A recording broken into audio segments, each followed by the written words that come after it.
struktura na ipinatayo ni dating Pangulong Duterte. Kasi si Mark may alam.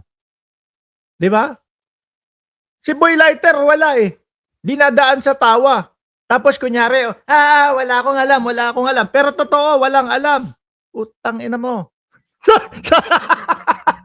Sorry naman. No, pakiano na nga lang yun. Toot! Pwede ba yun? Sabi ni Carlo Abanilla, bakit ang mas galit na galit si Senador Cayetano at Marcoleta sa caricature? Sinabi ba sa kanila ni Xi Jinping na nasaktan siya sa caricature ni Tariela? Hindi, baka tingin ko umiiwas lang yan. Medyo baka masita. Baka mapagalitan. They're simplifying Yes, what sir, is a suspended for 1 minute. complicated na international dispute. Di ba? Si Alan Cayetano talaga ang pambato ng mga DDS sa discussion. No? Pero hindi mananalo ito. No, kay Kiko Pangilinan. No? Eto, si Rodante Marcoleta, mga bossing. No? Asan ba yun? Dali, Baka may isa pa kasi. Si Rodante Marcoleta, mga kababayan. Kung maalala nyo, si Commodore J. Tariela mga bossing, no? Nagsabi siya, actually, hindi naman paghahamon, no? Pag-aaya, no? Halika, sumama ka sa amin, no? Sana mapaunlakan mo kami. Kung maalala nyo yun, si Commodore Tariela ay nagsabi, sana mapaunlakan kami ni Rodante Marcoleta at kung sino pa na sumama o pumunta doon mismo sa Kalayaan Island Group o KIG, mga bossing, na gustong i-give ni Marcoleta. Huwag kang papalag, boss.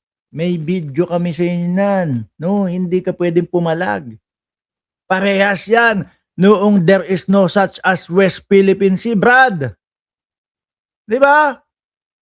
Ngayon mga kababayan, okay naman daw sa kanya. Ayos lang daw sa kanya na sumama. No? Pero, style DDS pa rin May kondisyon. May kondisyon mga kababayan. Yung mga kondisyon, mga bossing, ay simple lang. Debate. Pakinggan nyo Bago yun, pakisabi nyo kay Commodore Tariela, kasama si Justice Carmelo. Sino ba yung professor sa UP? Si Patong Bakal. Para sa isang friendly debate. Bago po yung pagpunta doon. Para sa ganun maayos natin. Para sa kapakanan ng ating. Pero may pangingilig, may panginginig yung boses, mga kababayan. Debate. Bush. Tingin mo kakayanin mo si J. Batong Bakal. Iimbitahan. Si J. Tariela.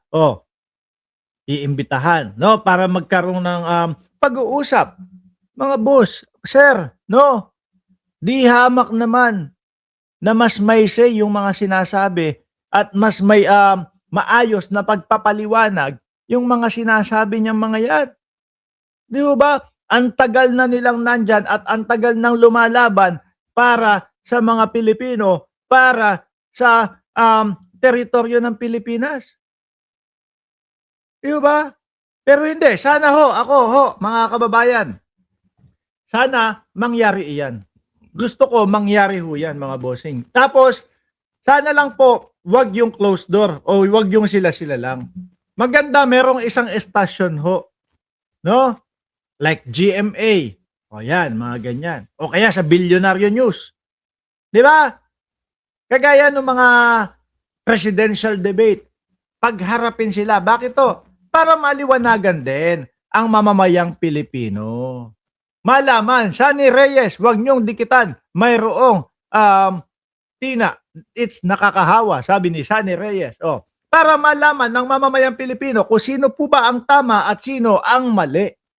No? Pero ang deep inside sa akin, para ipamukha dito sa makakapal ang mga mukha na ito, na yung mga pinagsasasabi nila ay misinformation para sa mga Pilipino.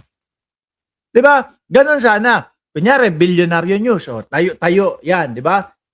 Kampo ng mga pilukap. Hindi. ano ba yung sasabihin ko na nawala ako doon sa mga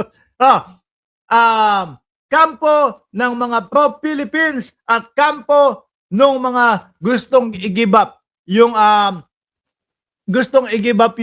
Kalayaan Island Group. Di ba? Ganon. Tapos, isahan, salitan para makita ng mamamayang Pilipino lahat kung ano ang katotohanan. Di ba? Sabi ni Mark Estacador, General Luna in modern time, Pilipino lumalaban sa kapwa Pilipino. Di ho ba? Yan din po ang sabi, mga kababayan, na ang China ay nagpopondo ng mga Pilipino upang sa ganoon labanan ang gobyerno natin. Anong strategy, anong style ho yun, mga kababayan? Kapag mahina na tayo dahil mismong mga kababayan at kapwa Pilipino natin, yung mga nakikipagdurugan o dinudurog ang gobyerno natin, mga bossing, pahina tayo ng pahina. Pagka mahina na, saka papasok na lang ang China. Di ba? Saka e-entra na lang ang China, mga bossing. Yung isang galawan nga po ng China, mga kababayan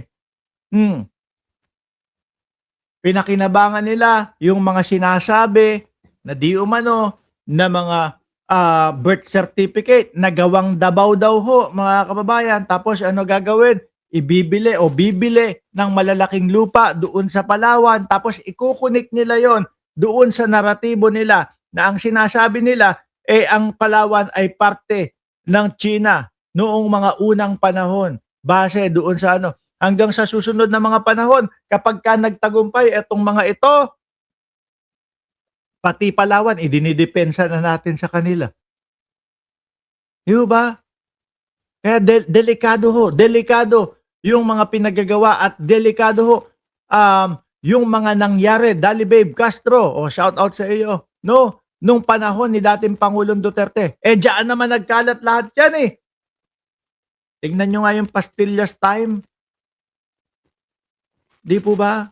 Ngayon, eto, Rodante Marcoleta, ipapamukha namin sa iyo, no? Yung sinasabi mong hindi mo naman ipinapamigay. Sinasabi na i-give up natin. Ano tayo, mga bingi, mga bobo, mahina umintindi doon sa sinabi niya tungkol sa KIG? Eto, hindi daw po sinasabi, mga kababayan. Hindi daw niya po sinasabi na i-give up yung KIG. May kasiguran, shout out sa iyo. Sabi ni Tariela, doon sa KIG ang venue ng debate, silang dalawa habang nagdedebate, namumulot ka ng ipin mo sa sahig. Baka ho sa galit ng mga taga Kalayaan Island Group. Hindi ho makakapasok ng buhay to. Ano ho, mga bossing?